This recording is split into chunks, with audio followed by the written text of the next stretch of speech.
In front of a vacant commercial space, I saw my parents sleeping on pieces of cardboard. I asked them, "Where's the house I bought for you?" My mother, in tears, answered, "Your husband and your mother-in-law threw us out." I was enraged. I felt a fire burning in my chest. However, it turned out that my husband was hiding a great secret. Tonight in Chicago, the rain is falling with immense force, as if the sky is unleashing all its fury. I, Evelyn Reed, am sitting in the living room of my house, staring at the laptop screen. The clock on the wall already shows 11 p.m., but my husband, Arthur Vaughn, has not yet come home. This afternoon, he sent me a brief text saying he had an urgent matter to attend to. I didn't suspect a thing. During our 5 years of marriage, Arthur has been a warm, loving, and very understanding husband. He always supported all my decisions, even when I decided to use a large part of my monthly salary for years to pay off the mortgage on a small, cozy house. I bought that house specifically for the old age of my parents, Bernard and Diane Reed. I wanted them to spend their final years in peace, far from hardship. The relationship between the four of us was excellent. At least, that's what I believed until tonight. Suddenly, the cell phone on my table vibrated violently. The screen lit up, showing the name Linda Peterson. Linda is the neighbor from my parents' house. I suddenly had a bad feeling. It wasn't normal for her to call so late, especially in the middle of a storm. I answered immediately. "Hello, Linda. What's going on? Why are you calling so late?" "Evelyn! Oh my God, Evelyn, come quick, please. Come right now to the recessed doorway of the building at the end of Oakwood Boulevard. Your father and your mother, Evelyn." Linda's voice on the other end of the line was trembling intensely, mixing with the roar of the rain. "My parents? What's wrong with them, Linda? Are they in that doorway? Weren't they at home?" I asked, my heart starting to pound a mile a minute. "Evelyn, your parents are on the street. They're freezing to death. Please, come quick to the storefront that's for rent. I was just passing by to pick up my son from the station and I saw them. Hurry, Evelyn!" Without asking any more questions, I hung up the phone instantly. I grabbed the car keys and a thick coat hanging near the door. My head was a mess. Why were my parents on the street in the middle of a storm like this? I floored the accelerator, cutting through the flooded and deserted streets of the city. The windshield wipers moved frantically, sweeping away the water that mercilessly battered the front glass.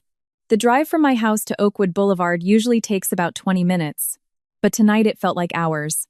Upon arriving in front of the row of dark commercial storefronts, I narrowed my eyes. In one of the recessed doorways, its awning dripping. I saw the light from Linda's phone flashlight. I parked the car haphazardly and ran through the rain, not caring that I was getting soaked. The scene I witnessed broke my heart into 1,000 pieces. My father, Bernard, and my mother, Diane, were huddled together, trembling in the corner against a cold wall. They weren't sitting on a chair, but on flattened cardboard boxes that were already starting to get soaked by the gusting rain. Their clothes were wet. My mother's lips were as pale as wax. Linda was trying to cover my mother's body with her thin plastic raincoat. "Mom! Dad!" I cried out and fell to my knees on the dirty ground, hugging my mother's trembling body. "How did you end up here? What happened? Why aren't you at home?" Hearing my voice, my mother's defenses crumbled. She wept hysterically and hugged me back with tremendous force, as if I were the only lifeline she had left. "Our house. They changed the locks," my mother sobbed in a hoarse voice. "What do you mean they changed them? Did you lose your keys? Why didn't you call me?" I asked breathlessly, trying to hold back the tears that were already welling up. My mother shook her head vigorously and broke into even louder sobs. "We didn't lose them, honey. We were kicked out. They forced us out of that house." "Kicked out? Who would dare to kick you out of the house I bought with my own money?" My blood was boiling. I felt a fire in my chest hearing the words "kicked out." My mother looked at me with shattered eyes. "Your husband, honey. Arthur. Your husband kicked us out." I felt my world stop spinning. The air around me seemed to have vanished in an instant. "Arthur? Mom, it must be a misunderstanding. Arthur hasn't come home. He told me he had a work issue. It's impossible he would do something like that. He's a son-in-law who respects you both so much." This time, it was my father, Bernard, who spoke. His voice was weak and raspy, and he stared blankly into the dark street. "It's true, Evelyn. Your husband came to the house tonight. He didn't come alone. He came with your mother-in-law, Sharon Vaughn." Hearing my mother-in-law's name, I felt even more devastated. She had just remarried, and since then her attitude had started to change, but I never imagined she would go this far. What did they do? Dad, please tell me everything, I begged, trying to suppress the angry tremor in my voice. They arrived furious, my father continued. Your mother-in-law started throwing things around the living room, screaming at us that we were parasites. I tried to calm them down, to ask what the problem was. But Arthur, your husband's face tonight was like ice, honey. I barely recognized my own son-in-law. He had an empty, hard look in his eyes. My father coughed a little before continuing. Arthur grabbed your mother's arm roughly. He dragged our suitcases with our clothes outside the gate and threw them onto the muddy street. When I tried to stop him, he yelled at me and locked the gate from the outside. Oh my God, I murmured weakly, covering my mouth with both hands. I couldn't believe what I had just heard. The man who had slept beside me for 5 years, the man who always caressed my hair tenderly, had dared to physically assault my elderly parents. And that's not all, honey. My father's voice grew lower, as if he were afraid. Something very strange happened. Arthur threw my briefcase into the street, the one with my important documents. But when we went to pick it up, we saw 2 black SUVs parked at the end of the street. Some men who looked like thugs got out and just stood there, watching our house. My father swallowed hard. His eyes reflected real fear. We felt watched. We were terrified. As we fled the house to find shelter, we left the briefcase behind. We walked in the rain because we felt those men were following us, until we hid in this doorway, and Linda found us. I was petrified. My father's explanation made my skin crawl, but at the same time, my rage erupted completely. Thugs? Why would Arthur and my mother-in-law bring thugs? Were they planning to harm my parents? Evelyn, Linda intervened cautiously. It's better if you get your parents out of here. The wind is cruel tonight. They could get seriously ill if they stay here. Linda's words brought me back to reality. I nodded quickly. Yes, Linda, thank you so much. If you hadn't called me, I don't know what would have become of my parents tonight. I'll take care of them now. You go home. It's pouring. I helped my parents get up. Their bodies were ice cold. I slowly walked them to my car, started the engine, and turned the heat on full blast. Inside the vehicle, which was starting to warm up, I looked at my parents in the rearview mirror. They looked so fragile, aged, and broken. Finally, my tears fell. I couldn't hold them back any longer. The pain of my own husband's betrayal tore at my chest. It was I who had worked my fingers to the bone to buy that house. It was my parents' right. How could Arthur snatch it away in such a vile manner? I decided not to take them to my house that night. I didn't want them to cross paths with Arthur while they were so traumatized. I drove towards a hotel in downtown Chicago, a safe distance away. During the entire ride, I remained silent, gripping the steering wheel so tightly that my knuckles turned white. My sadness slowly evaporated, replaced by the flames of a burning rage. If my husband had decided to start a war tonight by throwing my parents onto the street on pieces of cardboard, then Evelyn Reed, was going to give him one. I would file for divorce, I would put him in jail, and I would take back everything that rightfully belonged to my family. My chest burned. A wall of ice had just been erected in my heart towards the man named Arthur Vaughn. I promised myself that he would pay dearly for every one of my mother's tears. After making sure my mother and father had fallen asleep in the warm hotel bed, I sat on the floor, right beside them. I took a deep breath, trying to calm the storm in my chest. Their faces still showed traces of a deep fear. From time to time, my mother would murmur the name of our house in her sleep, while my father slept curled up, his hand on his chest. Seeing this scene, my tears fell again, but this time I wiped them away abruptly. This was no time to cry. I had to demand accountability. I left a note on the bedside table along with some cash, telling them to order breakfast from room service and forbidding them from leaving the hotel. I closed the door slowly and walked down the hotel hallway with long, determined strides. The rage burning in my head made me forget the cold and fatigue. The storm outside had subsided a bit, turning into a fine drizzle that chilled to the bone. I drove back to my house, the home that for 5 years I had built with Arthur. Along the way, my mind wouldn't stop formulating sentences. I wanted to hear from Arthur's own mouth the reason for kicking his own in-laws out onto the street on cardboard. What had I done wrong? What had my parents done for him to be so cruel? The clock struck 1 a.m. when my car finally turned into my subdivision. The atmosphere was silent and dark, lit only by a few flickering streetlights. As I approached the gate, my eyes caught something strange. There was a black SUV parked on the opposite side of the street, facing directly towards my house. The engine was off, but I could see the silhouettes of two burly men sitting in the front seats through the slightly lowered windows. Smoke from their cigarettes curled out slowly through the crack. Suddenly, my father's words echoed in my head. A black SUV. Men who looked like thugs. We felt watched. The hair on the back of my neck stood up. My instinct told me there was danger lurking, but my anger was far greater than my fear. I ignored the black car. I parked in the garage, got out quickly, and opened the front door, which to my surprise was not locked. As the door opened, the scene in the living room stopped me in my tracks. I felt the blood rush to my head. There, on the comfortable sofa in my living room, sat three people with faces that looked as if they wouldn't harm a fly. My mother-in-law, Sharon Vaughn, was sitting with her legs crossed, calmly sipping a cup of hot tea. Beside her was her new husband, Rick Marlowe, the pot-bellied man who had married Sharon a few months ago. And in the armchair in the corner of the room sat my husband, Arthur Vaughn. The contrast of this scene tore my heart apart. My parents were freezing under a leaking awning while they were here relaxing, drinking tea in the middle of the night. "Well, look what the cat dragged in," Sharon sneered with a shrill voice as soon as she saw me in the doorway.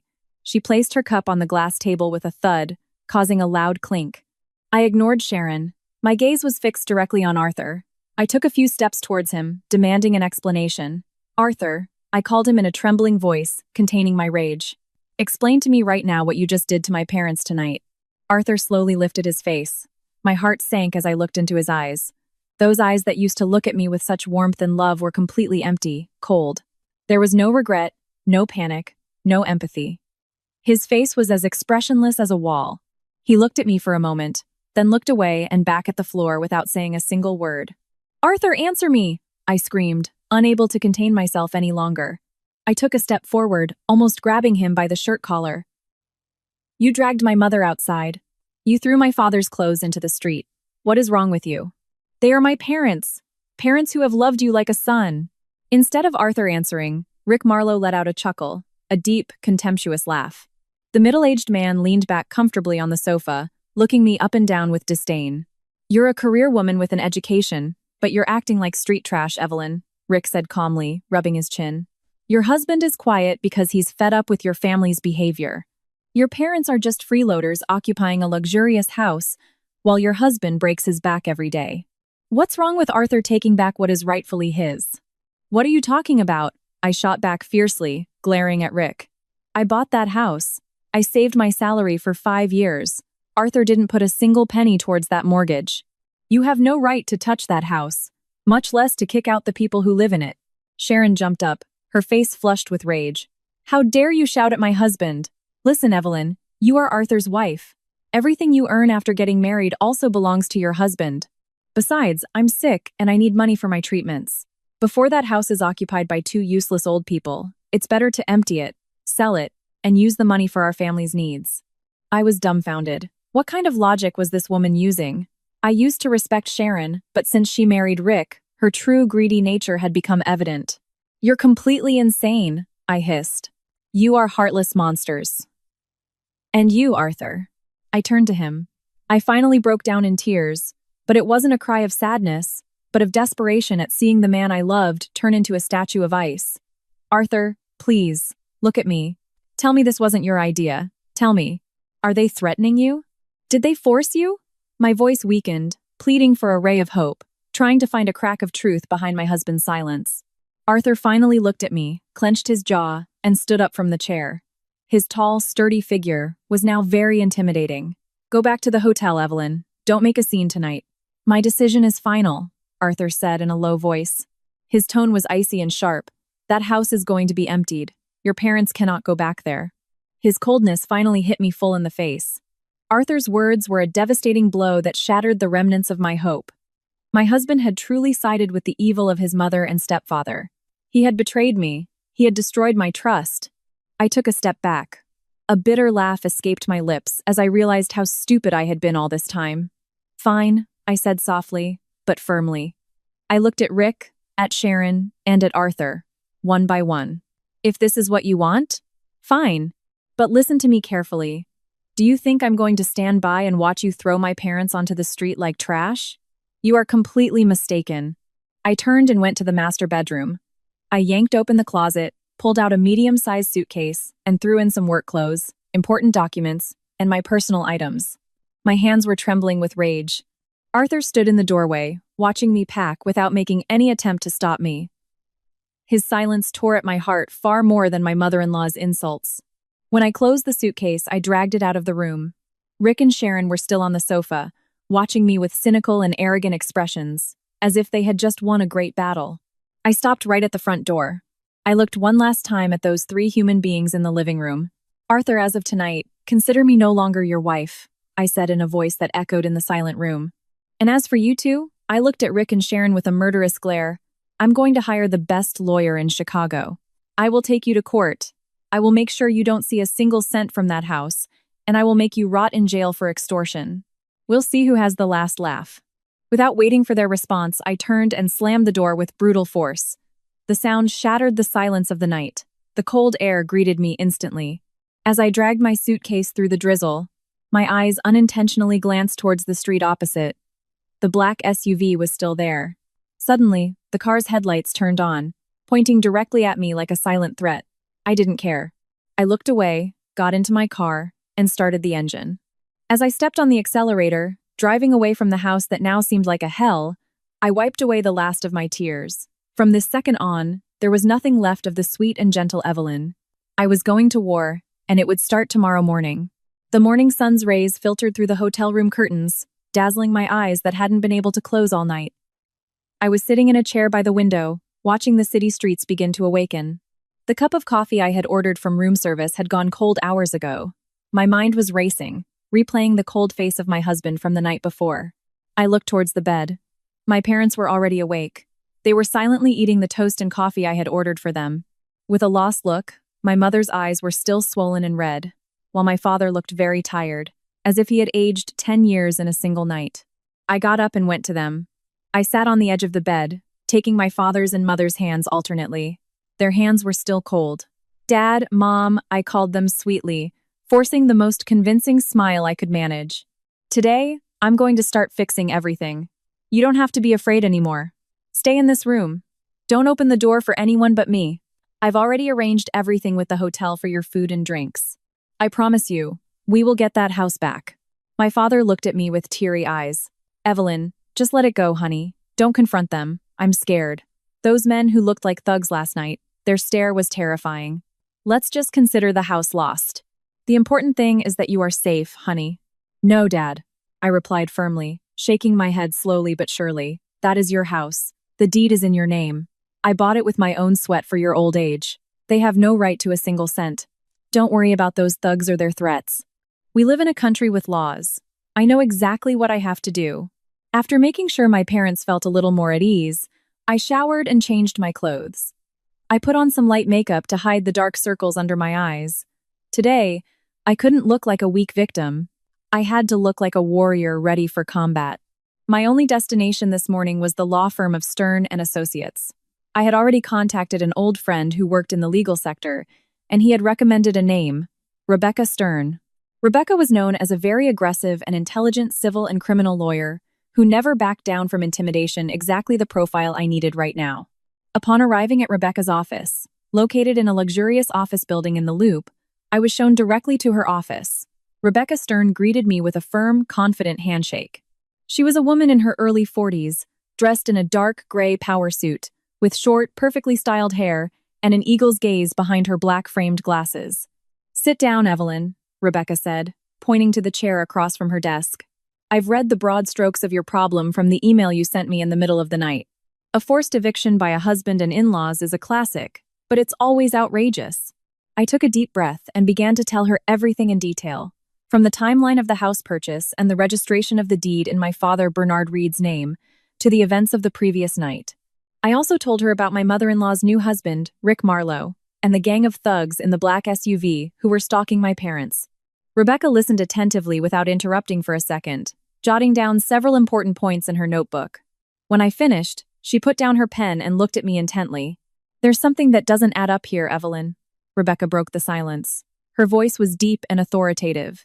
"The deed to the house is in your father's name. In the eyes of the law, the legal owner of that property is Mr. Bernard Reed. Rick Marlowe and your mother-in-law have no legal basis to sell or transfer the property of that house, no matter how much they physically threw your father out." I frowned. What do you mean, Rebecca? I mean that the act of kicking your parents out is foolish and serves no purpose if their ultimate goal is to sell the house, Rebecca explained. No title company or attorney in the U.S. would dare process the sale of a home without the original signature of the deed holder, which is your father. So kicking your parents out onto the street actually moves Rick further away from your father. Unless. Rebecca paused, making my heart beat faster. Unless what? Unless they plan to force your father to sign a power of attorney to sell or a quitclaim deed under duress, Rebecca continued with a very serious face. That explains why there were thugs watching your father. They don't just want the house empty, Evelyn. They are after your father's signature. The image from last night came back to me. They threw my father's briefcase into the street, and then the thugs appeared, watching. I shuddered in horror. So, what should we do now, Rebecca? I want them to go to jail. The first step is to attack on the criminal front. We are going to the police district today, Rebecca said firmly, getting up from her chair. We will file a report for coercion, trespassing, and damages. We'll keep them busy dealing with the justice system while we block all administrative access to the house at the county recorder's office so it can't be transferred. That same afternoon, Rebecca and I went to the local police district. We went to the front desk to file the complaint. I had prepared all the evidence I had packed in my suitcase the night before. A copy of the deed in my father's name, bank statements showing I paid the mortgage, and my testimony about the eviction. However, this is where the second irregularity began to occur. The officer on duty who attended to us, a veteran cop, was very friendly at first. But when I mentioned the name Rick Marlowe and the address of my parents' house, the policeman's face suddenly tensed. He typed something into the computer, cleared his throat, and looked at us with a forced smile. "You see, Miss Reed," the policeman said in a dismissive tone, "this sounds like a civil matter. Husband and wife, in-laws. It's normal to have little squabbles. In these cases of domestic disputes, it's best to resolve it amicably within the family. There's no need to go as far as filing an official report. Then it just becomes a mess in the courts and families get torn apart."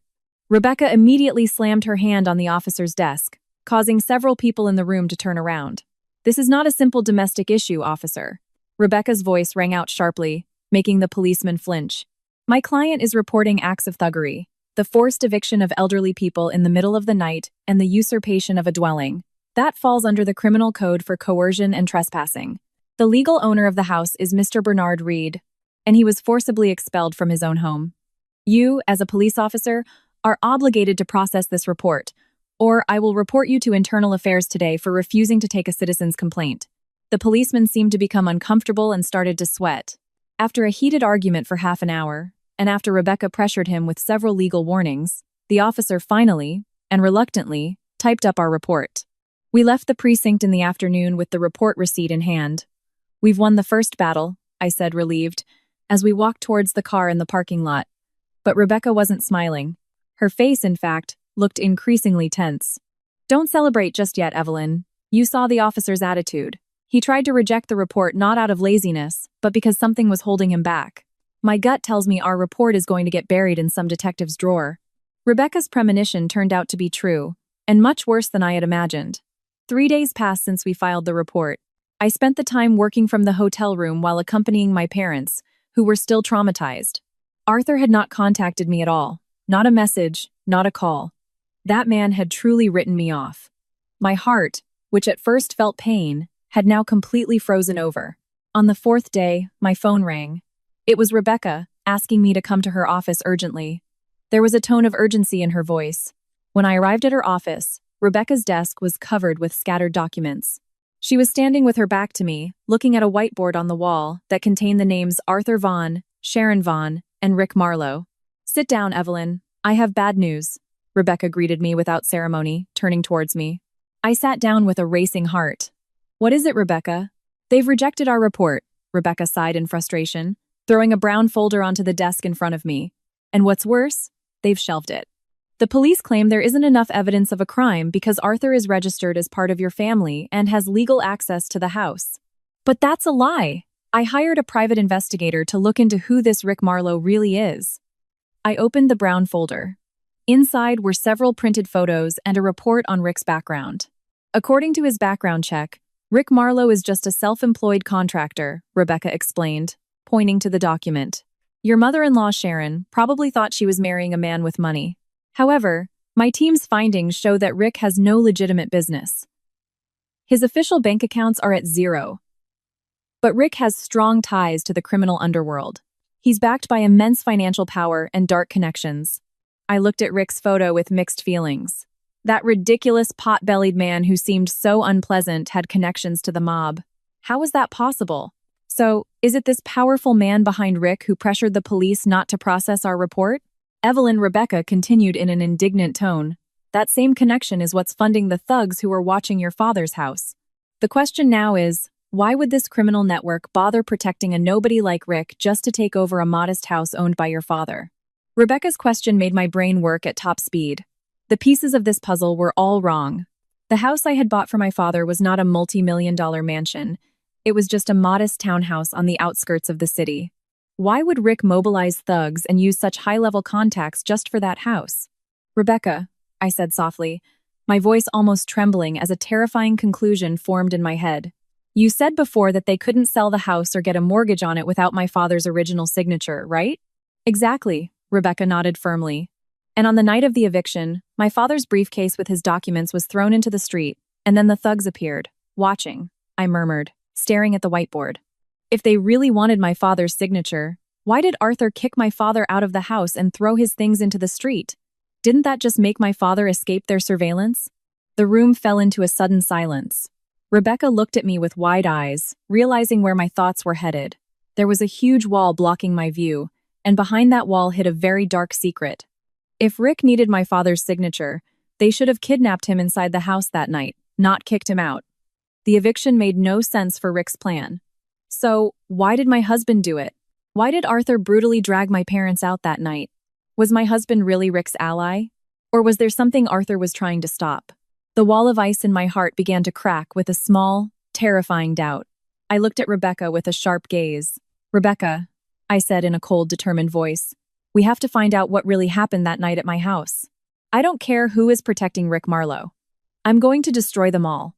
I'm going to infiltrate my own house. The wild plan to sneak into my own house had been spinning in my head ever since I left Rebecca Stern's office. If the police were untrustworthy, and the law was being manipulated by powerful people, then I had to find my own truth. I needed real evidence, something that could explain this nonsensical puzzle. That afternoon, the gray sky hung low over the city, as if preparing to shed the last of the storm from the previous nights. I was driving slowly through traffic, intending to return to the hotel to check on my parents. The sound of the fine rain began to tap against the car's windshield, creating a monotonous rhythm that made my mind wander even further.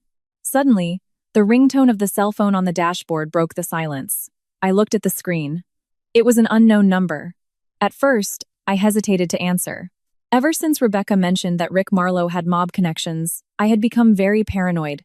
However, on the fourth ring, my instinct compelled me to press the green button. I greeted cautiously. There was only heavy breathing on the other side, followed by the sound of traffic. Hello, who is this? I insisted. Evelyn? Mrs. Vaughn? A middle-aged woman's voice sounded, trembling violently. She spoke in a half-whisper, as if afraid someone would hear her. It's me, Evelyn. It's Maria. My heart skipped a beat. Maria was the housekeeper who had worked for my mother-in-law, Sharon, for almost 3 years. Since Sharon and Rick moved in and took control of my house, they had taken Maria with them to serve them there. Maria, what is it? Whose number is this? I asked quickly. It's a new number, Mrs. Vaughn. I bought a prepaid card at a corner store. I snuck out for a moment while Mrs. Great is like from and stored of lakens to mating and stegeven is lash and Thursday. Sharon sent me to the grocery store to get some groceries, Maria explained, panting. Evelyn, we have to meet right now. I have to tell you something very important. It's a matter of life and death. The word death chilled my blood. Where can we meet, Maria? Maria gave me the address of a rather dingy dive bar in a neighborhood on the outskirts, far from my subdivision. Without wasting time, I turned the car around. Half an hour later, I parked a short distance away and walked through the wet streets. The bar was almost empty, lit only by a dim, yellowish bulb. In the darkest corner, I saw Maria sitting, very nervous. She wore a large old coat and a dark scarf pulled up to cover part of her face. She was looking from side to side with panicked eyes. I approached quickly and sat down opposite her. Maria? I called her in a low voice. Maria jumped. She was pale. When she saw me, tears started to fall down her cheeks. She took both of my hands and squeezed them. Hers were as cold as ice. Evelyn, oh my God, thank God you're safe, she sobbed, trying to contain herself. Calm down, Maria. I'm fine. My parents are safe too. Now tell me what's really happening in that house. Who were those thuggish men who chased my father that night? I demanded without wasting time. Maria swallowed hard. Her eyes reflected absolute terror. She leaned forward, bringing her face close to mine. Your house is like a den of thieves now, she whispered in a trembling voice. Rick isn't rich, Evelyn. Mrs. Sharon has been deceived all this time. Rick is an unemployed man who owes hundreds of thousands of dollars from gambling. He owes money to the cruelest loan shark in Chicago. His name is Vinny Costello. They call him the Hammer. Vinny Costello. I frowned. The name didn't ring a bell, but the aura of terror emanating from Maria was enough to explain how dangerous this man was. Yes, Evelyn. The tattooed thugs who went to the house that night, they are all Vinny Costello's men, Maria explained. Mr. Rick can't pay the debt. Vinny threatened to kill Rick if he doesn't settle the account this month. That's why Rick went after your parents' house. His plan was to seize the house and give it to Vinny as collateral for the debt. I remained silent, fitting this information with the analysis Rebecca had made that morning. It was all starting to make sense. This explained why my police report was stalled. Vinny Costello must have bribed someone on the force. And it also explained Rick's obsession with kicking my parents out. But, Maria, I said, frowning, my lawyer told me the house can't be sold or mortgaged without my father's original signature. If Rick really wanted to hand the house over to the loan shark, he should have kidnapped my father inside the house to force him to sign. No. Why did Arthur kick my father out and throw his things into the street? At the mention of Arthur's name, Maria's crying intensified. She covered her mouth with the edge of her coat, her body trembling violently. That's what I wanted to tell you, Maria sobbed in a hoarse voice. You have to know the truth about Mr. Arthur. I had a bad feeling. The wall of hatred I had built so strongly in my heart began to waver again. What was it about Arthur? Wasn't he just as bad as them? The other night, he had looked at me without the slightest guilt as I packed my bags. Maria shook her head vigorously. No, Evelyn. Mr. Arthur is devastated. He's completely broken. I blinked, confused. What do you mean, Maria? Maria wiped her tears and began to tell me. That night, after you left the house dragging your suitcase, Mr. Rick and Mrs. Sharon were laughing their heads off. They were celebrating that they had managed to kick you out. But Mr. Arthur wasn't laughing. I was hiding behind the kitchen wall. I saw it with my own eyes. Mr. Arthur went straight to his office and locked the door. Half an hour later, I went to bring him a glass of water. When I stood in front of the door, oh my God, Evelyn, I heard a man crying, a heartbreaking cry. Mr. Arthur was sobbing his heart out in there. I also heard loud bangs many times. Boom, boom. It seemed like Mr. Arthur was punching the wall of his office. My heart stopped for a second. Arthur was crying? I was so scared, but I dared to peek through the keyhole, Maria continued. I saw Mr. Arthur sitting on the floor, curled up. His knuckles were bleeding badly. He was hitting the wall while he kept calling your name, and he was also calling for your parents. His face was one of pure desperation. Evelyn, he is not the bad person he pretended to be in front of Mr. Rick. Maria's words hit me like a giant hammer. It felt as if the air around me had been sucked out. My eyes moistened, and without realizing it, tears began to roll down my cheeks. The man I had called a monster, the man I had abandoned, cursing him the night before, had been crying his eyes out while saying my name. My head was spinning. But why, Maria? If he really regrets it, why didn't he confront them? Why did he let Rick humiliate my family? Why did he look at me with a face as cold as ice? Because there are spies, Evelyn, Maria answered, her voice trembling with panic. Vinny Costello's thugs are everywhere. They watch Mr. Arthur 24/7. If Mr. Arthur showed any weakness or defended you in the slightest, Mr. Rick and Vinny Costello would find out.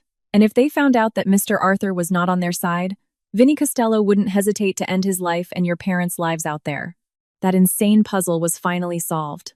A terrifying truth hit me full force. Arthur hadn't betrayed me. He never allied with his stepfather. The violent eviction, his expressionless face, His silence while I insulted him, it was all a charade. Arthur kicked my parents out so violently on purpose so that the neighbors would come out of their houses that night. With the commotion in the street, Vinny Costello's thugs, who were watching from the corner, wouldn't dare to intervene or kidnap my father to force him to sign. Arthur kicked out his in-laws precisely to save their lives. And when I insulted him in the living room, he had to swallow all the pain.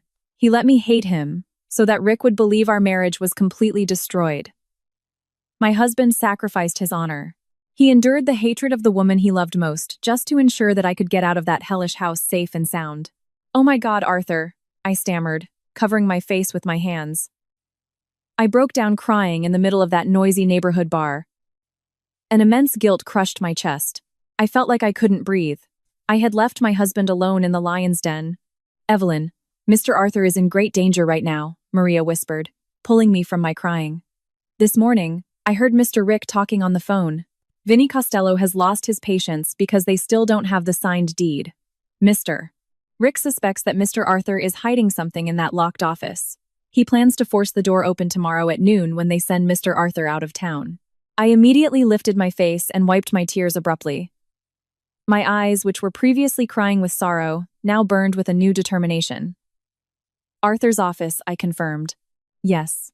Since that night, Mr. Arthur always keeps it locked. I'm sure he's hiding evidence of Mr. Rick's crimes in there." I took a deep breath to regain my senses. If Arthur was organizing a plan to destroy this gang from the inside, I couldn't just stand by. I had to help him. And if Rick planned to force the lock tomorrow at noon, I had to get ahead of that bastard.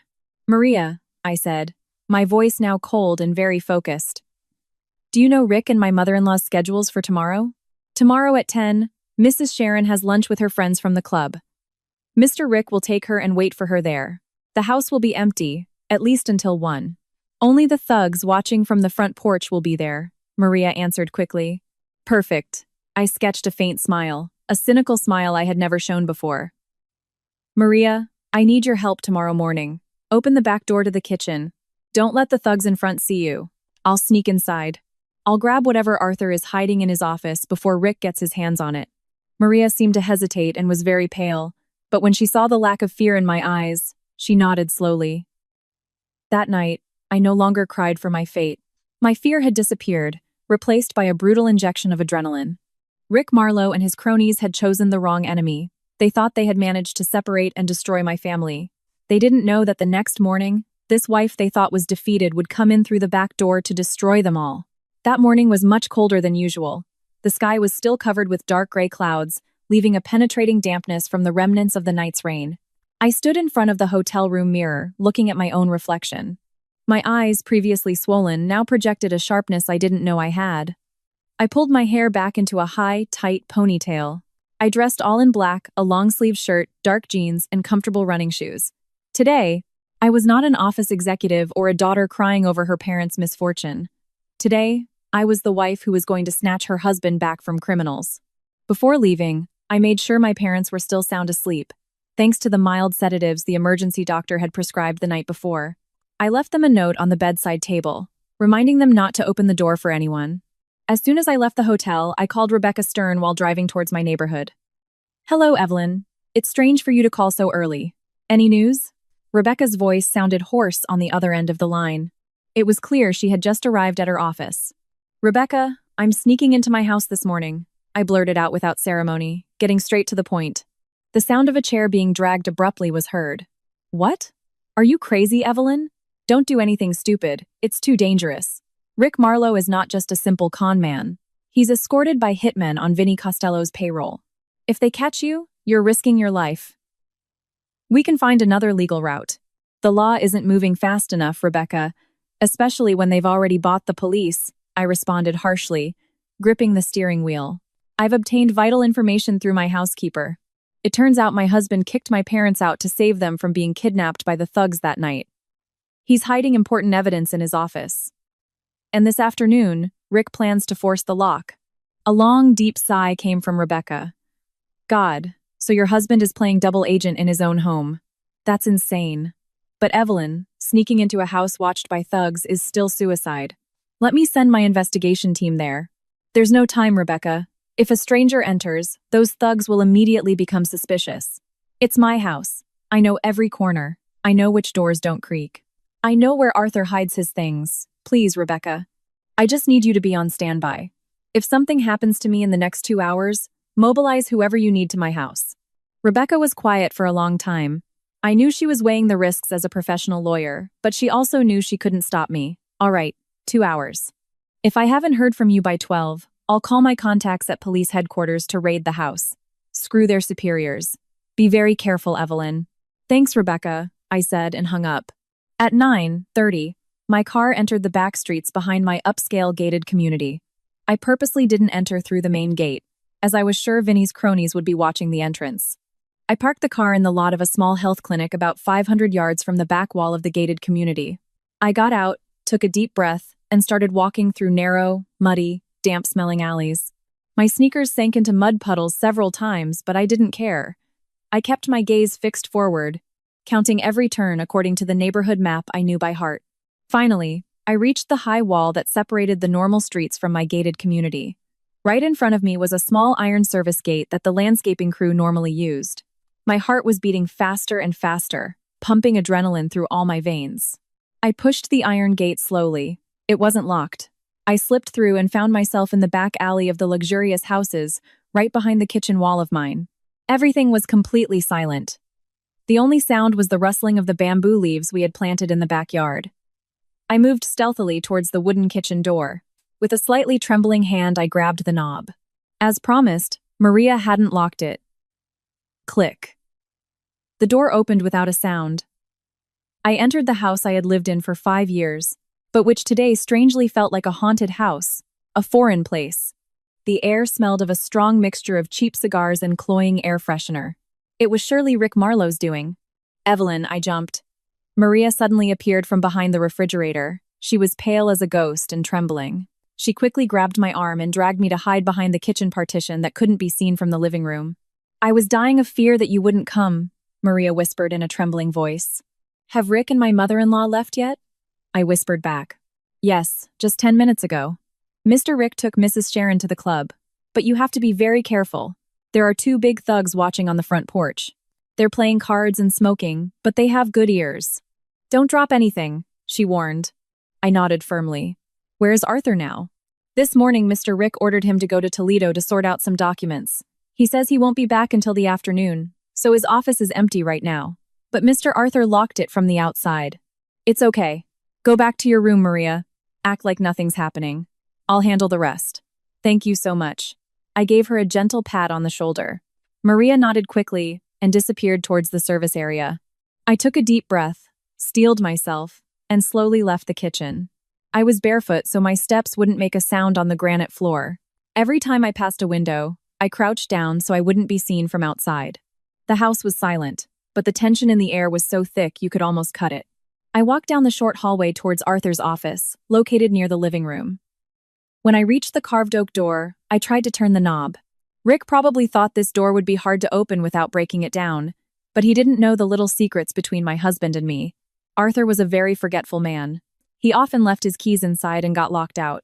That's why he had a secret hiding place for a spare key. I crouched down and felt under the large ceramic planter containing an artificial plant in the corner of the hallway, right next to the door. My fingers traced the rough contours of the base. I found it. A small key taped with black electrical tape. My hands trembled as I removed the tape. I inserted the key into the lock and turned it very slowly so the metallic sound wouldn't reach the front porch. The door creaked ever so slightly as I pushed it. I entered, quickly closed it, and locked it from the inside. When I turned around and looked at the room, my breath caught. My hands automatically covered my mouth to stifle a choked scream. Arthur's office, normally tidy, clean, and smelling of new books, now looked as if it had been hit by a hurricane. Papers were strewn across the carpet. The desk chair was overturned. Several thick books had fallen from the shelves. But what broke my heart was what I saw on one of the white-painted walls. There were dried bloodstains. Blood that came from punches repeatedly thrown with all his might until the paint had chipped and the plaster cracked. The image of my husband curled up on this floor last night, sobbing his heart out while punching the wall until his knuckles were bloody and shattered, replayed in my head like a cruel movie. Tears fell without me being able to stop them. I knelt near the wall and caressed the dried bloodstains of my husband with my trembling fingers. Forgive me, Arthur. Forgive me for hating you. You were suffering through it all alone, I whispered between suppressed sobs. My husband had been willing to destroy himself and let me hate him to death just to save my family from the cruelty of Vinnie Costello. However, I knew I couldn't waste time crying. Rick could be back any moment. I wiped my tears with the back of my hand. I stood up and started searching the room. Where had Arthur hidden the evidence? I checked the desk drawers. They were all open and only contained unimportant papers.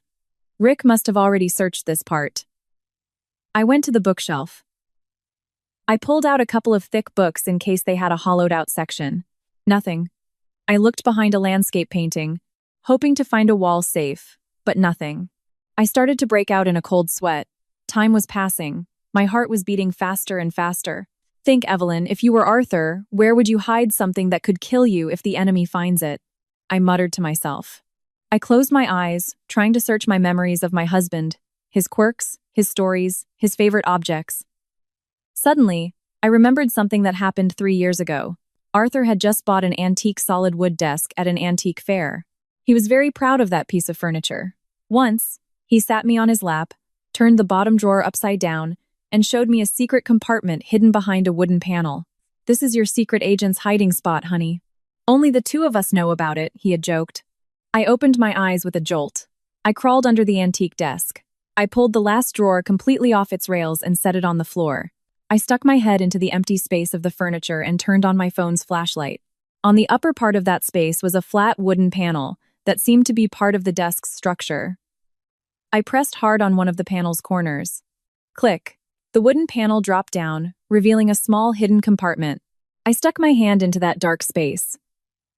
My fingers touched a small plastic object and something rectangular and thick. I pulled it all out, breathless. In my hand, I held a black flash drive and a certified cashier's check in my father's name, Bernard Reed. I looked at the check. The amount made my eyes widen in horror. It wasn't tens of thousands or hundreds of dollars. It was for $150,000. Where had Arthur gotten so much money? Were these his lifelong secret savings?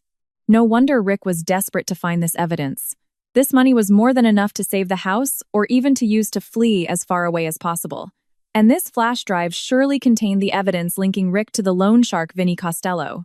Evidence that would send them all to prison. I quickly put the flash drive and the cashier's check in my shoulder bag. I put the wooden panel back in place. I put the drawer back on its rails and stood up. I had done it. I had to get out of this house right now. However, just as I was about to take a step towards the door, a sound that chilled my blood stopped me. The roar of a car engine I knew very well was heard entering the front yard of the house. A sharp screech of brakes, followed by the sound of a car door slamming shut. "Hey, open the door!" Rick Marlowe's thundering shout pierced the walls of the house. I felt my stomach drop to the floor. Rick was back early. Why had he come back so soon? Heavy, rapid footsteps were heard coming up the porch steps. "Boss, you're back already. Is your wife's lunch over?" One of the thugs outside was heard asking. "Sharon forgot her jewelry box. Damn it, she's making me run around for nothing. You guys stay out here watching. Keep an eye on the street," Rick replied grumpily. Click. The key turned in the front door lock. I panicked. This office was right next to the hallway that connected to the front door. If Rick went to the master bedroom on this ground floor for the jewelry box, he would pass right by the office door. If he decided to check the knob and saw it was locked, it would be the end for me. The echo of Rick's leather shoes on the granite floor was heard. They were getting closer. Tap, tap, tap. I held my breath and stepped back, away from the office door until my back hit the bookshelf. I clutched the strap of my bag. I closed my eyes and prayed to God that Rick wouldn't stop in front of the door. Tap, tap, tap. The footsteps were right on the other side of the wooden door. The dark shadow of someone blocked the light seeping from under the door. The footsteps stopped. I could hear Rick's heavy breathing. He was standing right in front of the door where I was hiding. My hands trembled, searching around me for anything I could use as a weapon. I grabbed a small bronze statue shaped like a horse. If the door opened, I swore I would smash his head with it. 1 second, 2 seconds, 3 seconds.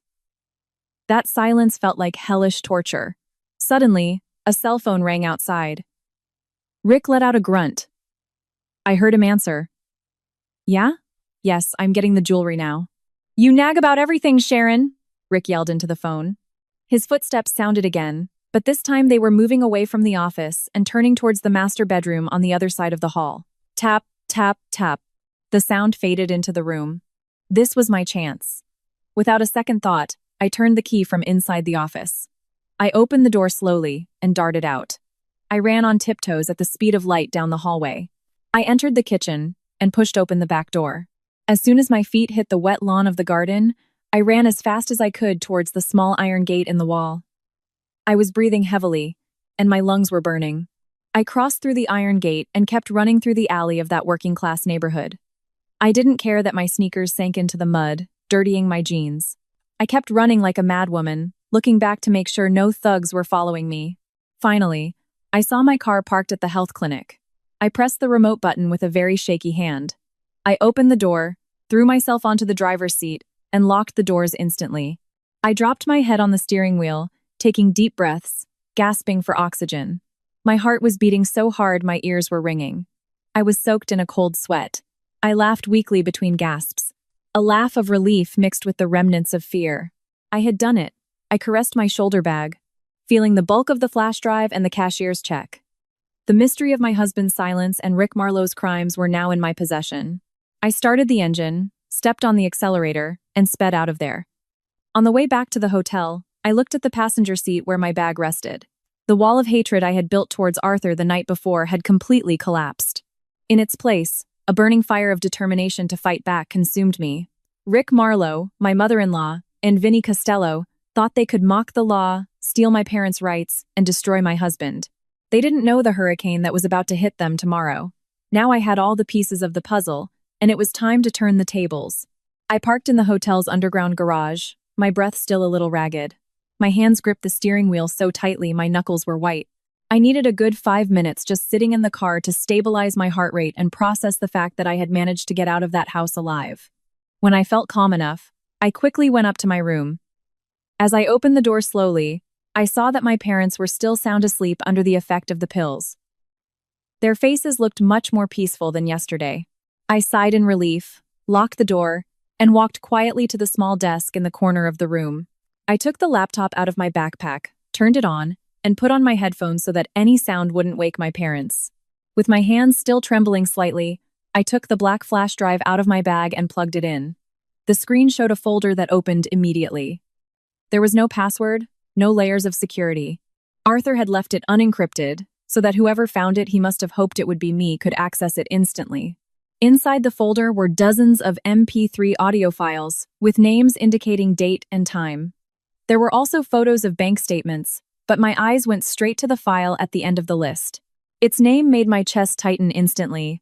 For my wife, Evelyn, MP3. I swallowed hard. I moved the cursor with the mouse, but before listening to Arthur's message, I decided to open one of the intercepted call audios named Rick, Vinnie, H, Day, 1, MP3. I had to know the magnitude of the danger we were facing. I clicked. A bit of static was heard, followed by the deep, gravelly voice of a man I didn't recognize. He sounded immensely intimidating. Rick, this is my final warning. Your gambling debt has surpassed $250,000. The deadline is this month. If the money isn't in my account by tomorrow night, I assure you, you'll be a dead man. It was the voice of Vinnie Costello, the loan shark boss. Then Rick's voice was heard, my husband's stepfather, responding with a pleading and terrified tone. Mercy, Vinnie. Tomorrow night? No, boss. I don't have the money yet, but I have collateral, Bernard's house. That house is worth more than enough to cover my debt. I don't want an empty house, Rick, you idiot, Vinnie Costello yelled. His voice echoed eerily in my headphones. I need the power of attorney for the sale, signed and notarized. A deed in Bernard's name is useless to me if that old man doesn't sign away the rights. Yes, boss, I know, Rick stammered. Evelyn's father is very stubborn. But don't worry, boss. Tonight, send your men to Bernard's house. Kick down the door. Kidnap that old man. Break his fingers if you have to, until he signs tonight. I'll make sure my stepson Arthur doesn't interfere. Vinnie Costello let out a harsh laugh, a laugh that made my hair stand on end. Good. Tonight at 9, my men will surround the house. If Bernard refuses to sign, we'll take him. He's playing with his life. Click. The recording ended. I was frozen in my chair, It felt as if the air had turned to ice. My mouth was half open, absorbing the horror of that conversation. Rick's plan wasn't just to take the house. His plan was to let those thugs kidnap my father, break his fingers, and even kill him. And that attack was planned for 9 p.m., exactly the night Arthur kicked my parents out of the house. I gripped the edge of the desk with my left hand, very tightly. It was all crystal clear. Now, I moved the cursor and clicked on the last file. For my wife, Evelyn, MP3. The sound of a long sigh I knew perfectly well came through the headphones. It was Arthur. He sounded exhausted, his voice trembling and desperate. Evelyn, my love, if you're listening to this recording, it means I'm no longer by your side. They might have caught me, or the worst might have happened. Forgive me, my love. Forgive me. Tears instantly welled up as I heard his fragile voice. I covered my mouth with both hands so my sobs wouldn't be heard. Evelyn, please, listen to me until the end, Arthur continued in the recording. Rick Marlowe isn't just a con man. He has a huge debt with a very cruel loan shark syndicate run by Vinny Costello. I managed to tap Rick's phone last month when I started getting suspicious of the strange visitors who came to see my mother. And that night, the night of the storm, I heard their plan. They were going to assault your father's house, kidnap him, and torture him until he gave up the house. I heard a small sob from Arthur in the audio. The man who had always been my shield was crying alone in his office. There was no time that night, Evelyn. Vinny Costello's thugs were already surrounding the house. If I had confronted them from inside, we would all have died. Vinny has dozens of men. The only thing those criminals fear is people and witnesses. I closed my eyes. The memory of Arthur yelling, throwing things, and dragging my father's suitcase to the street flashed through my mind, but this time I was seeing it from a completely different perspective. I had to pretend to be a despicable son-in-law, my love. Arthur's voice trembled, holding back tears. I had to create a huge scandal. I had to kick your parents out onto the street, being as rough as possible, so the neighbors would come out of their houses to watch. With so many witnesses in the street, the thugs had to retreat and cancel the kidnapping that night. My God, my husband had sacrificed his dignity. He accepted that the neighbors, his in-laws, and his own wife would see him as the devil, just to abort that kidnapping. I had your father's briefcase prepared, Arthur continued. I liquidated all my investment funds and my secret savings. In total, $150,000. I deposited the money into an account in your father's name and put some cash in the briefcase. I threw the briefcase into the street on purpose, hoping your father would grab it and run, rent a distant, safe place to hide from Vinny. I shuddered. That's where the $150,000 from the cashier's check I now had in my bag came from. And that night, the briefcase was left there because my parents ran off, terrified, when they saw the thugs. Arthur didn't mean to throw away my father's papers. He was trying to give them money to escape and save themselves. Evelyn, what broke my heart the most was seeing you come home. Arthur's crying in the recording became more evident. When you looked at me with so much hatred, when you insulted me and packed your bags. God, I wanted so badly to hug you and tell you everything, but I couldn't, my love. I really couldn't. Arthur took a deep breath, trying to steady his voice. Vinny Costello has spies everywhere, including the thugs who were watching our house from across the street. If I showed the slightest weakness, or if you found out the truth, your anger wouldn't have been genuine. They would have known it was a setup. And in that instant, you and your father would have become their targets. So I had to let you hate me. I had to let you go. Your real hatred was the only shield that could protect you from Vinny Costello's suspicions. I ripped the headphones from my ears, hid my face in my arms on the table, and cried with all my might. My heart was completely broken, but at the same time, I felt the immense love of my husband piecing it back together. How stupid I had been. How cruel I was to doubt the man who had risked his own life for my family. Arthur had carried all that pain alone in his office, punching the wall until his hands bled because he couldn't protect us in a normal way. He let himself be branded a monster so that the angels in his life could stay alive. I lifted my head and wiped my tears abruptly. My reddened eyes now looked at the computer screen with a completely different light. My fear of Rick and Vinny Costello had vanished without a trace. My sadness had evaporated. Now, inside me, there was only an iron determination, a flame ready to incinerate anyone who dared to touch my family. Rick and Vinny thought they had separated me from Arthur. They thought I was a heartbroken woman, fleeing in terror. They were so wrong. With all this evidence in the audios, I held the key to their destruction. I quickly grabbed my phone and found Rebecca Stern's contact. I hit call. It rang twice, and Rebecca picked up. Evelyn, thank God you called. Are you okay? I almost had a heart attack waiting for your call. Rebecca's voice sounded super worried. I'm fine, and I have everything, Rebecca, I said in a cold, calm, and very confident voice. All your suspicions were true. And best of all, I have audios of them. Recordings of Vinny Costello and Rick planning to kidnap my father to extort him for his signature. A long sigh of relief was heard from Rebecca. Incredible. You did it, Evelyn. Bring me that evidence now. We'll take it to police headquarters. We'll bypass the local district guys who are bought.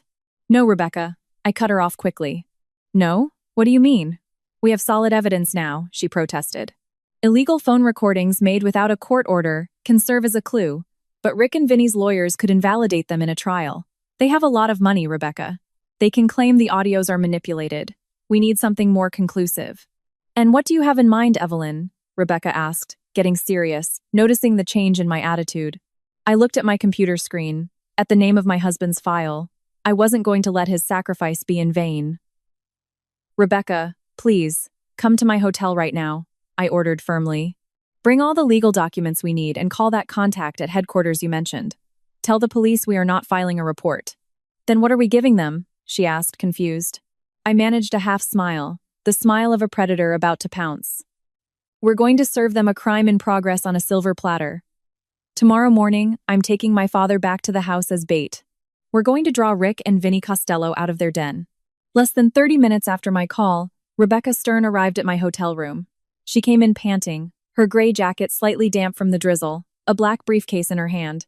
Without wasting time, I pulled up a chair for her and replayed the audio of Arthur and the conversation between Rick and Vinny Costello. Rebecca listened with wide eyes.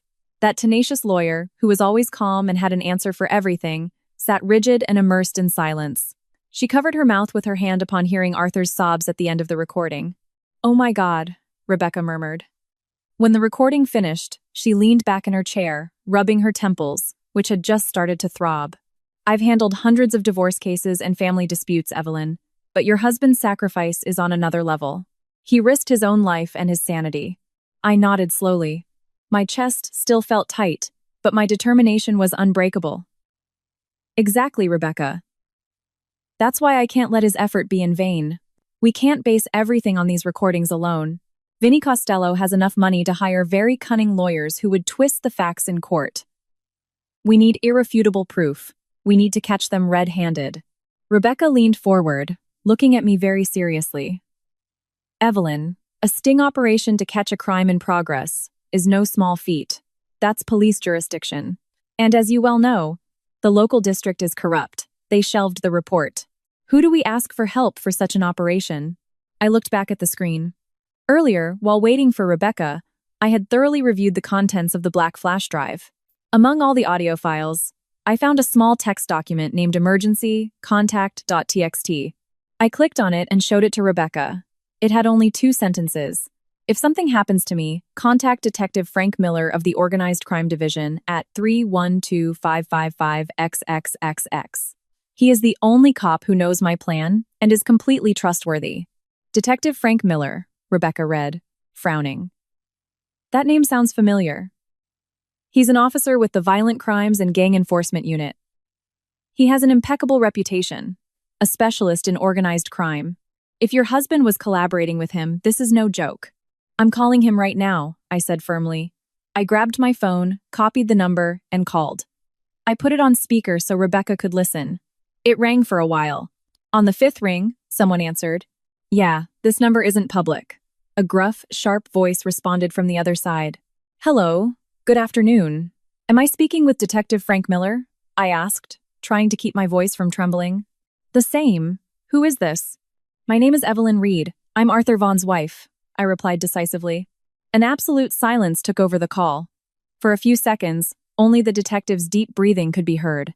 When he spoke again, his tone changed drastically, becoming very urgent and alert. Evelyn, where are you right now? Are you safe? Is Arthur with you? He asked like a machine gun. I'm safe, detective. I'm in a hotel with my parents. Arthur is not with me. Rick sent him out of town this morning. Detective Miller, I snuck into my own house this afternoon. I found the flash drive Arthur hid, and I've heard everything. A long sigh of relief was heard from the other end of the line. Thank God. Your husband is the most reckless man I've ever met, Evelyn. I forbade him from going this far, but he insisted on protecting you his own way. Can we meet now? We're on a tight schedule. I gave him the name of the hotel and the room number. We're waiting for you, detective. My lawyer is here with me. Less than 40 minutes later, there was a knock on the door. I looked through the peephole before opening. There was a sturdy man in his late 40s with a black leather jacket and a cap that covered part of his face. His eyes scanned the hotel hallway sharply before he quickly entered. I'm Frank Miller, he said, extending his hand, which I accepted instantly. Rebecca also stood up and introduced herself. As soon as he sat down, the detective took a small notebook from his pocket. His face was very tense. We have to move very quickly, he began without preamble. An informant of mine within Vinny Costello's circle just gave me some bad news. Vinny has lost his patience. He has given Rick a deadline until tomorrow morning. If Rick doesn't deliver the signed deed from your father by tomorrow morning, Vinny will kill him, and his thugs will hunt your father to the ends of the earth. Those words chilled my blood. They'll hunt my father? Yes. Vinny's syndicate never lets go of its targets, Frank replied in a grave voice. So far, it has been impossible for me to catch him, because he always sends his men. He never gets his hands dirty. Arthur's recordings are very good, but they are not enough to ensure he serves a maximum sentence. His lawyers, in court, could argue they were just empty threats. And that's why my client proposes an operation to catch him in the act, Rebecca interrupted him firmly. Evelyn has a very risky plan. She wants to use her father as bait to provoke Rick and Vinny into trying to extort him with violence in person. Detective Miller looked at me in disbelief. You want to use your father as bait, Evelyn? Do you know how dangerous that is? Vinny Costello doesn't mess around. His men are always armed, whether with knives or firearms. If our intervention is delayed by a single second, your father's life is at stake. I know the risks, detective, I responded, my voice trembling slightly but full of certainty. My eyes stung, but I swallowed my tears with all my strength. But what other choice do we have? Hide in this hotel for the rest of our lives, waiting for those thugs to find us on the street and finish us off? Or allow them to continue holding my husband hostage? I stood up, looking directly into Detective Miller's eyes. This has to end tomorrow. I'm going to take my parents to that house. We will pretend we've given up and are scared. We will call Rick to come. When he and Vinny Costello enter the house and threaten my father with a weapon to force him to sign, in that second, you and your team will kick the door down. A flagrant crime of coercion, death threats, and attempted armed robbery. Aren't those enough accumulated crimes to make them rot in jail? The detective fell silent. He drummed his fingers on the table, thinking at top speed. He glanced at Rebecca, who nodded, confirming the legal viability of the plan. Tactically, the plan makes sense, Frank said in a low voice. It would give us a perfect legal foothold. But Evelyn, this plan requires your father to have nerves of steel. He's going to be the one with a gun to his head. Can he handle the pressure? If he panics and resists before the right moment, the situation could be fatal. Let's ask him ourselves, I said. I got up and went to the bed. The effect of the pills was starting to wear off. My parents were slowly opening their eyes, showing confusion at seeing strangers in the room. I sat on the edge, taking my father's wrinkled hands. Dad, Mom, I have something to tell you. Please, listen to me. With great delicacy, I told them everything. I told them about the flash drive, Rick's massive gambling debt, and the loan shark Vinny Costello. And most importantly, I told them the truth about Arthur, how their dear son-in-law had to break inside and act like the devil that night just to save them from being kidnapped. To prove my story, I played Arthur's audio again. His sobs echoed in the hotel room. I had to let you hate me. Otherwise, your lives would be their target. Forgive me, my love. My mother broke down in tears. She beat her chest, regretful for having thought so badly of Arthur. Oh my God, Arthur, my poor boy. He's there alone, Bernard, facing those terrible people alone for us. My father said nothing. The old man bowed his head deeply. His shoulders shook. Tears streamed down the furrows of his eyes, wetting his pajama shirt. He squeezed my hand with all his might, a mixture of guilt and emotion overwhelming him. The man he thought had thrown him out onto the street like trash had actually offered himself as a human shield for this family. Honey, I'm so sorry, my father whispered in a hoarse voice that broke my heart. I cursed him that night. I thought he was a bad son-in-law, and it turns out My father couldn't finish the sentence. I gently wiped his tears. It's okay, Dad. Arthur did it on purpose, so we would believe that and be safe. But now he needs us. Rick and his gang are going to realize the flash drive is missing. Arthur's life is in great danger. I looked at Detective Miller, who had been watching the scene with deep empathy, and then back at my father. Dad, this man is Detective Miller, the police officer Arthur was secretly working with. We've planned something, but it's very dangerous. We need you as bait to catch Vinny tomorrow. They're going to threaten you face to face while the police wait outside. If you're scared and prefer we don't do it, I understand. We'll find another way, even if it means Vinny might get away with less than the maximum sentence. My father fell silent. He looked at my mother, who was still sobbing, and then he looked at me intently. The fear that had dominated the old man since last night slowly disappeared, replaced by a sharp gaze that showed the courage left from his youth. Bernard sat up straight. He wiped his own tears and looked intently at the detective. Detective Miller, my father called out in a voice that suddenly sounded very firm and clear.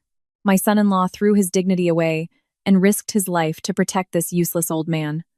If I have to risk my own life tomorrow to save my children and send those bastards to jail, I'm willing. Hearing that firmness, my mother cried even harder but nodded, supporting her husband's decision. I smiled, moved, and hugged my father tightly. The wall of fear in our family had completely fallen. Now we were united to fight.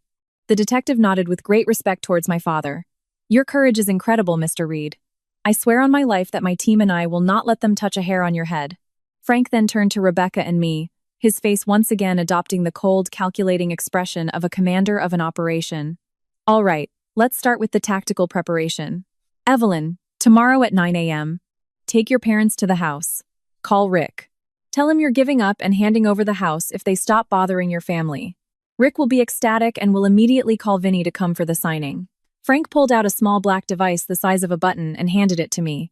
This is a military-grade long-range surveillance microphone. Tomorrow, before you go in, hide it on your father in the collar of his shirt. My tactical assault team will be deployed undercover within a 50-yard radius. We will hear the entire conversation from the command vehicle. At what exact moment will you enter? Rebecca asked. We need an imminent threat, Frank replied seriously. As soon as Rick or Vinny pulls out a weapon, whether it's a knife or a gun, and threatens your father's life, forcing him to sign. Evelyn, you have to shout a code word to signal to us that the situation is critical. Shout, "Please don't kill my father. Please don't kill my father." I repeated the phrase in my mind. As soon as I hear that phrase, Frank continued with a lethal look, my team will break down the door and windows in 3 seconds and neutralize them all without hesitation. That night, in that cramped hotel room, an alliance was forged in the shadows. The vulnerable Evelyn and the tears of despair no longer existed. It was the last night that Rick Marlowe and Vinny Costello would sleep in peace, because tomorrow, at sunrise, we would bring hell to their own doorstep. The eastern sky barely showed a pale orange hue when I was already standing in front of the hotel mirror. I hadn't slept a wink all night. My eyes burned, but the adrenaline coursing through my veins didn't let me feel a hint of sleepiness. The decisive day had arrived, the day when all the suffering, tears, and lies would be settled. I wore comfortable clothes, a thick dark jacket, and pants to move freely in case of chaos. On the table, the small surveillance microphone the detective gave me stared back defiantly. That little thing would determine my father's life today. I turned and saw my father sitting on the edge of the bed in a worn plaid shirt. His old face was pale, but his eyes conveyed a resigned determination. My mother, sitting beside him, kept holding his hand while murmuring prayers. Rebecca Stern had already left half an hour earlier for the meeting point with the police. I approached my father, took the microphone, and with a trembling hand, placed it in the fold of his shirt collar, securing it with double-sided tape so it wouldn't fall off or be noticed. "Dad," I said softly, trying to keep my voice from trembling. "It's on. The detective and his team will hear us from a 50-meter radius. They are already spread out around the house." My father nodded slowly and patted my hand. "I understand, honey. Don't worry. I've lived long enough. If God decides to take me today, I go in peace, as long as you, your mother, and Arthur are free from those demons." "Don't say that, Dad," I cut him off quickly. My eyes moistened. "We are all going to get out of this alive," the detective promised. "As soon as they pull a weapon and threaten you, I'll shout the code word. 3 seconds, Dad. They will be in within 3 seconds." I looked at my mother. "Mom, as we agreed last night, you stay in the car parked far from the house. Lock the doors. Whatever you hear, whether it's breaking glass, screams, or bangs, Do not get out of the car under any circumstances. Let the police control the situation. Understood, Mom? My mother wiped her tears and nodded vigorously. Yes, honey. Be very careful. I won't stop praying. At 6 o'clock sharp, we left the room. The morning air was freezing. A fine mist still covered the deserted streets. I drove in a dead silence. No one spoke. The sound of the engine and the friction of the tires on the asphalt were deafening in the midst of so much tension. We were going to the original house, the simple house I bought for my parents, which was now empty because Arthur had changed the lock that night. As I turned into the subdivision, my heart began to gallop. At 6:30, I stopped the car near a small park 2 blocks from the house. From there, it wasn't visible because the trees blocked the view. According to the plan, my mother would stay here. Wait for us here. Remember, lock the doors. I reminded her one last time. My mother kissed my forehead and hugged my father very tightly before letting us go. My father and I got out of the car. We walked along the sidewalk. The fresh morning air now felt like poisonous gas choking my throat. When we reached the house, we stopped at the bottom of the porch steps. The front door was tightly shut, its locks freshly changed. In the front yard, the grass had grown a bit, and some of my mother's favorite plants were withered. The image squeezed my chest again. I took my phone out of my jacket pocket. It was time to cast the bait. I took a deep breath and composed my face and my tone of voice. I had to sound like a broken, desperate, and terrified woman. I looked for Rick Marlowe in my contacts. I called him and put it on speaker so my father could hear. It rang 3 times before he answered. Yeah? Rick's rough, hoarse voice was heard. He sounded either just woken up or under monumental stress because of his lender's deadline. Rick, I called him. I purposely let my voice tremble and interspersed a small, pitiful sob. A snort was heard from the other side, then a cynical laugh. Well, look who's calling so early. The arrogant miss who was screaming last night that she was going to call the police. What's up, Evelyn? Have you already realized I don't give a damn about the police? I clenched the hem of my jacket to contain the disgust and rage. We give up, I sobbed, fully getting into character. Please, tell those thugs to stop chasing us. We were on the street last night, and my father got sick. He had a heart attack from the scare. We can't take it anymore, Rick. We give up. The other side fell silent for a few moments. I imagined the smirk of satisfaction forming on that bastard's face. Oh, so that's it. He clicked his tongue triumphantly. And what do you want now? Are you going to get on your knees and beg forgiveness from me and your mother?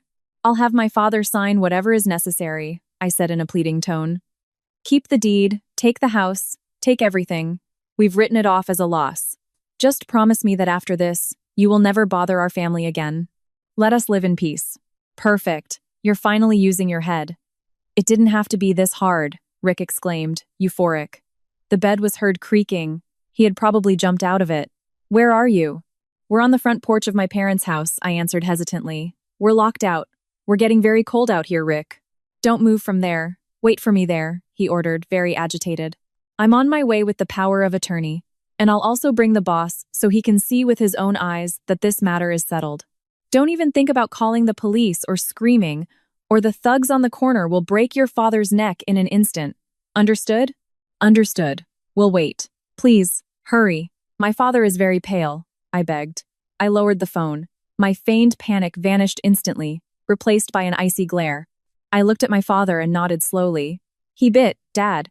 They're bringing Vinny Costello. Suddenly, my phone vibrated. A text message from an unknown number. Eagle 1-inch position. Audio is clear. We have you in sight from 12 and 3 o'clock. Snipers are ready. Stay calm and wait for them to arrive. It was from Detective Miller. I glanced around the deserted street. There was no sign of the police, no patrol cars, no uniformed officers, just a utility van parked at the end of the street and a street sweeper cleaning in the distance. The team's camouflage was impeccable. They blended into the surroundings.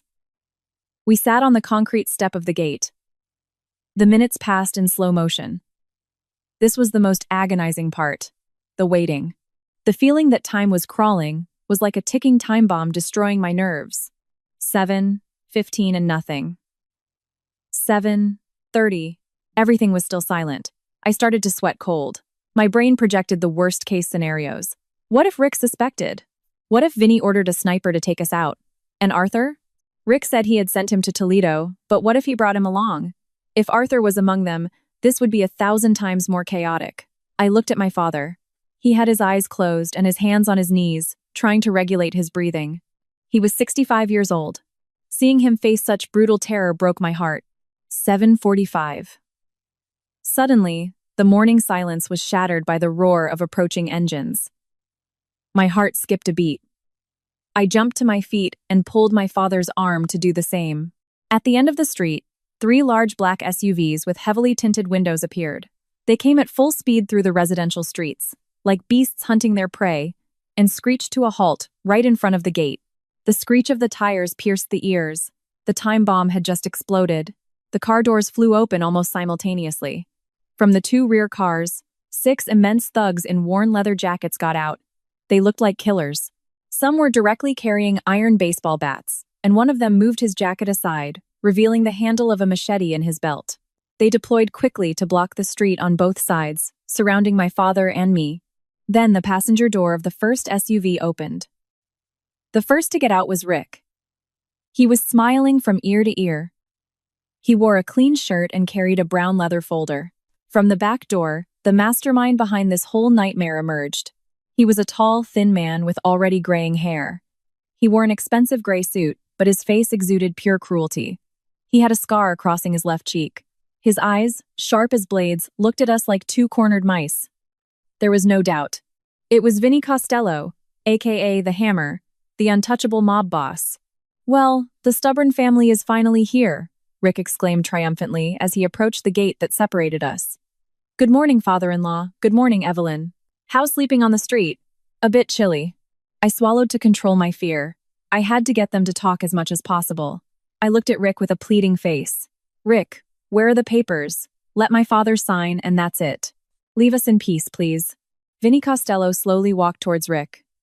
He stood in front of us, radiating an intimidation that made it hard for me to breathe. The man managed a slight smile that was more of a death grimace. "Open the lock," Vinny ordered Rick in his deep, hoarse voice. The same voice from the flash drive. "We'll settle this inside the property. I don't want nosy neighbors watching the transfer of assets in the middle of the street." Rick quickly took out his keys and unlocked the front door.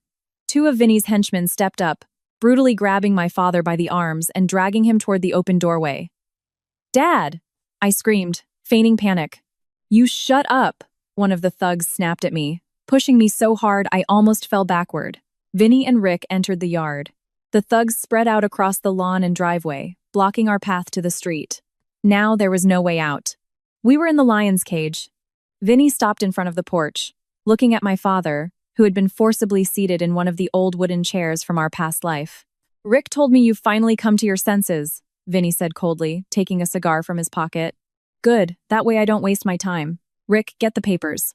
Rick opened his brown folder and took out a stack of papers and a pen. He slammed them on the small table in front of my father.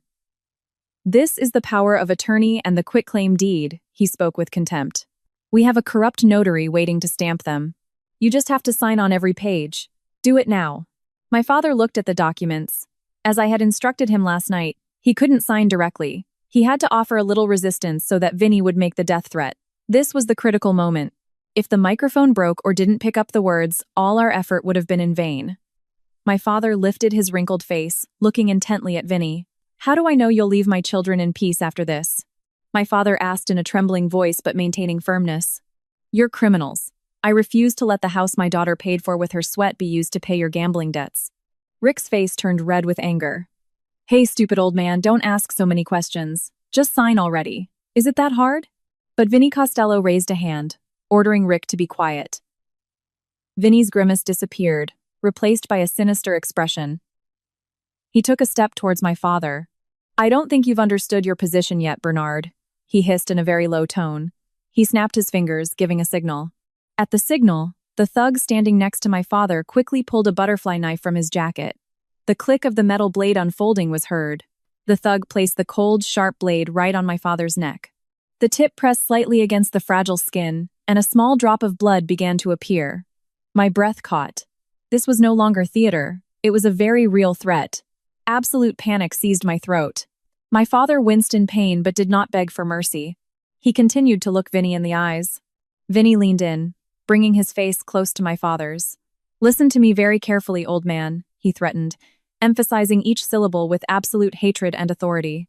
His voice was surely being recorded perfectly by the microphone. "Sign the papers now. If you refuse, this knife will slit your throat from side to side. And when you die, I'll let my men take your little daughter to my place. Your lives are worth nothing to me."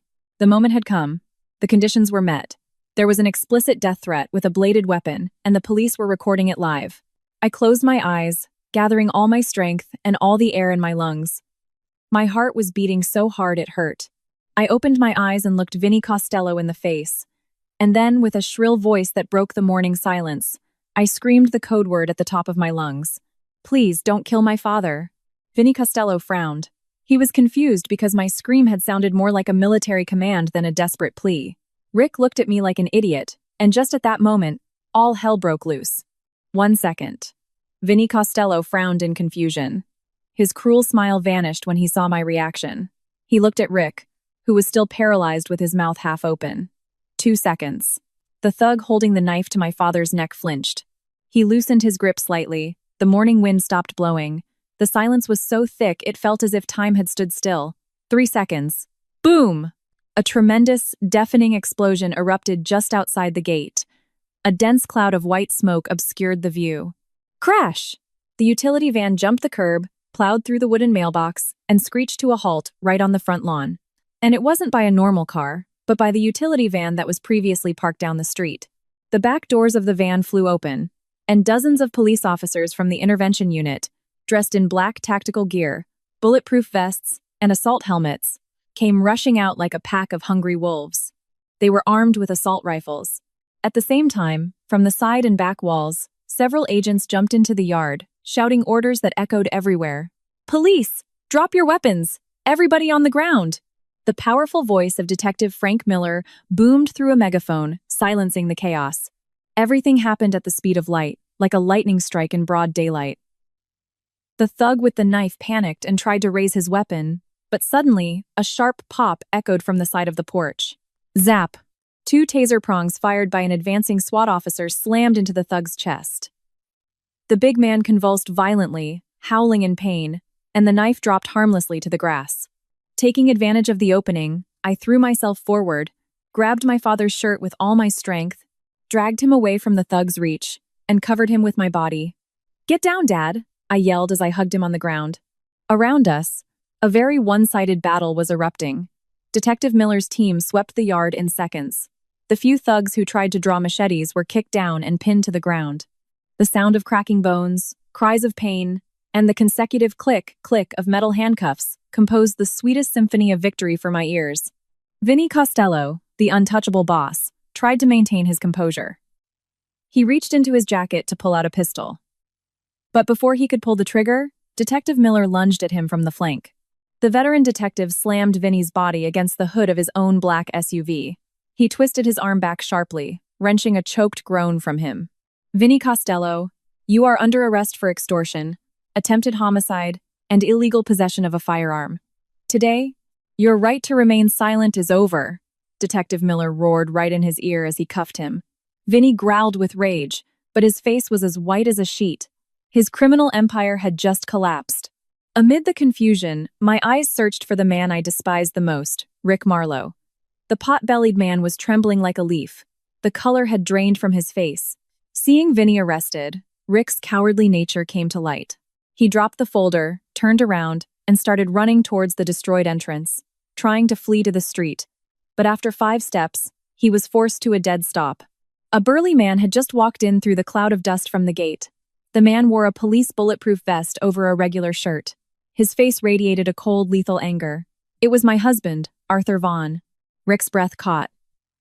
He took a step back, his eyes wide with disbelief. Arthur? But what is this? Weren't you in Toledo? If you set up your own father? Arthur didn't answer. He kept walking towards him with a gaze as sharp as a knife, piercing Rick's cowardly soul. "You are not my father, Rick," Arthur hissed in a very low but chilling tone. "And you dared to touch my family?"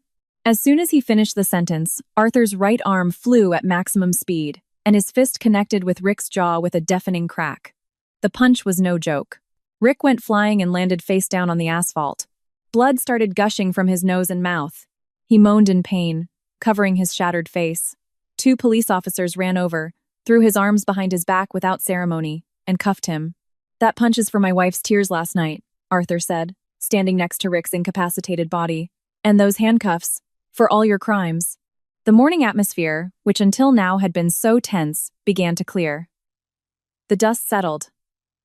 The sirens of police patrols were heard in the distance, entering the subdivision to secure the perimeter. The neighbors who had been hiding began to peek out from behind their curtains and fences, witnessing the end of the mafia that had been terrorizing them in the shadows. Suddenly, a hysterical scream was heard from the street. "Let me go! I'm Mrs. Vaughn. I'm Rick's wife. What is the meaning of this? Let me go!" A female police officer was dragging my mother-in-law towards the yard.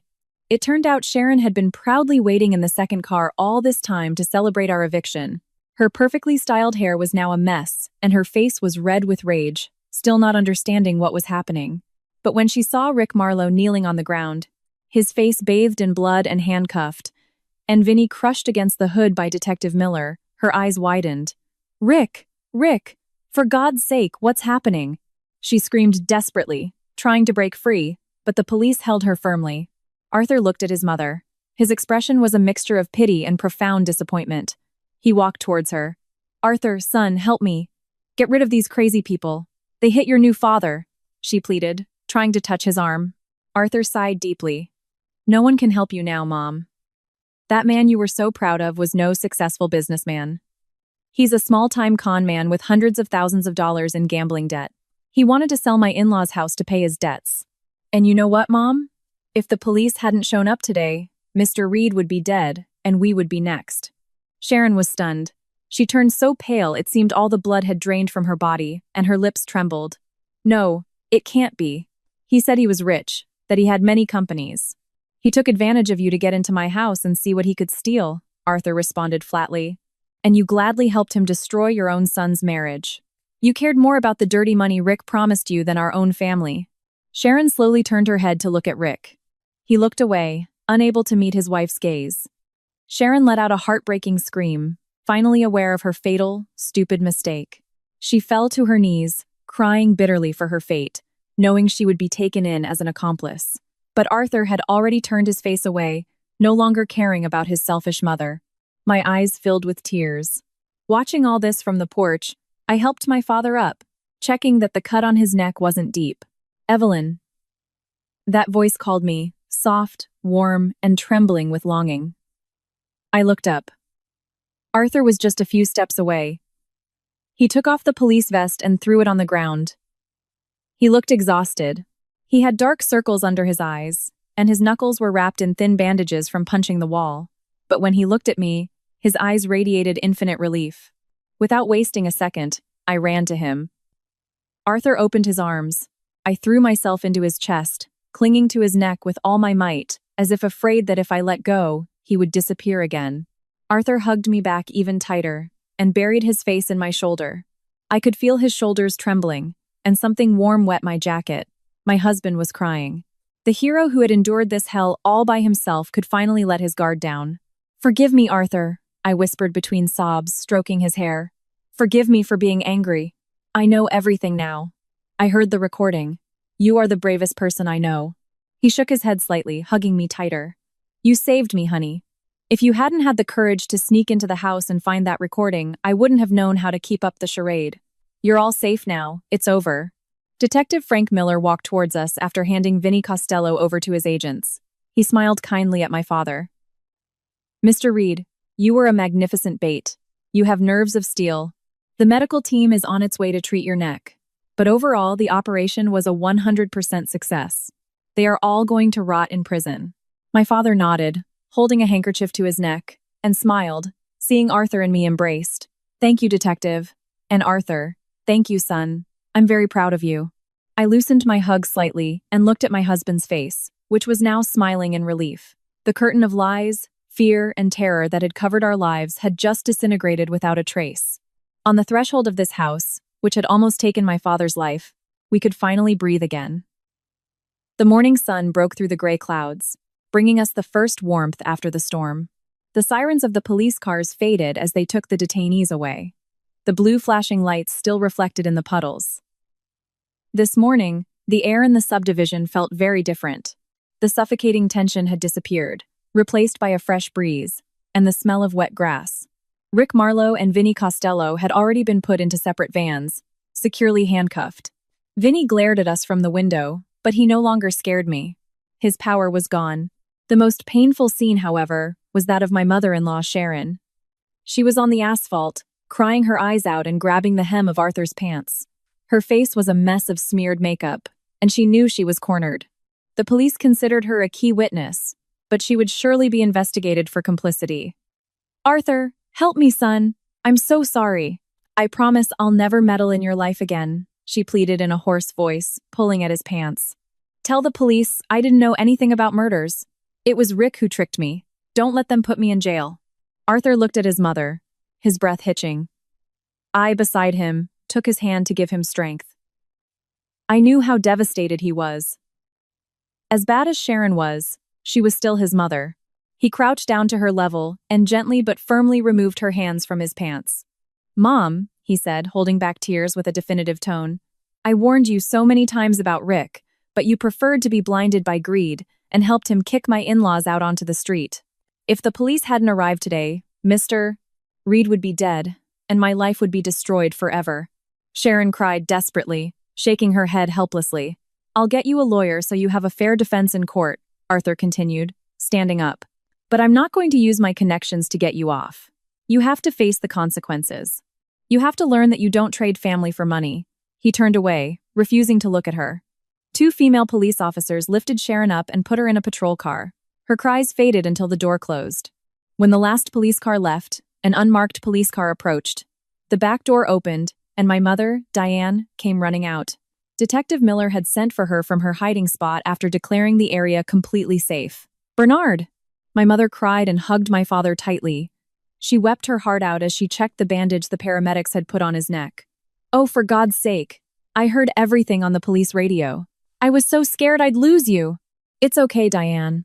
Our children saved me," he comforted her, patting her back. After seeing that my father was okay, she turned to Arthur.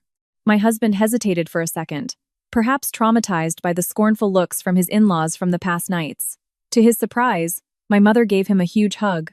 "Arthur, my son," she cried, full of regret. "Forgive me, son. I'm so sorry I cursed you that night.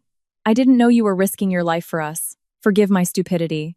Arthur hugged her back, crying too. "There's nothing to forgive, Diane. It's Arthur who asks for your forgiveness for treating you so roughly and throwing you out into the storm. I felt like my chest was being ripped open when I threw your suitcases into the street, but I had no other choice. You are our hero, son. The hero of this family," my mother whispered, drying his tears. Detective Miller approached us, his jacket a bit dirty from the fight, smiling with relief. He carefully removed the microphone from my father's shirt. The operation went off without a hitch. "The audio is pristine. Death threats, coercion, assault with a deadly weapon, and damages. All recorded," the detective reported. "We'll process it as soon as possible. Your lawyer, Rebecca Stern, is already at headquarters, making sure Vinny doesn't try to bribe any judges." "Thank you so much, Detective Miller. You've saved my family," I said, incredibly grateful. "Don't thank me, Evelyn. Thank your husband and your father, who showed great courage." He patted Arthur's shoulder. "I'm heading back to the precinct. Get some rest. We'll call you in a day or two to give your official statement for the report." When the police and paramedics left, the house was finally quiet. The neighbors also went back inside after Arthur gave them a brief explanation and apologized for the commotion. The four of us were alone on the porch. The house that was almost forcibly taken from us was ours again. I invited Arthur to sit in the porch chairs. My parents went inside to clean up and sort out the chaos Rick had left. I rested my head on my husband's shoulder and breathed in his scent that I had missed so much. He wrapped his arm around my waist and rested his chin on my head. "Arthur," I broke the silence. "I saw the flash drive and I also saw the cashier's check in your father's name in your secret drawer." He sighed deeply. "That money, the $150,000, was my savings from years before we got married, plus what I earned investing in the stock market. My intention was to use it to buy a piece of land and build our dream house this year as an anniversary gift.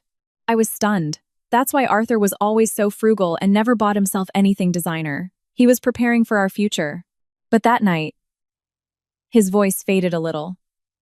When I knew your father was in danger, I didn't care about the dream house or all that money.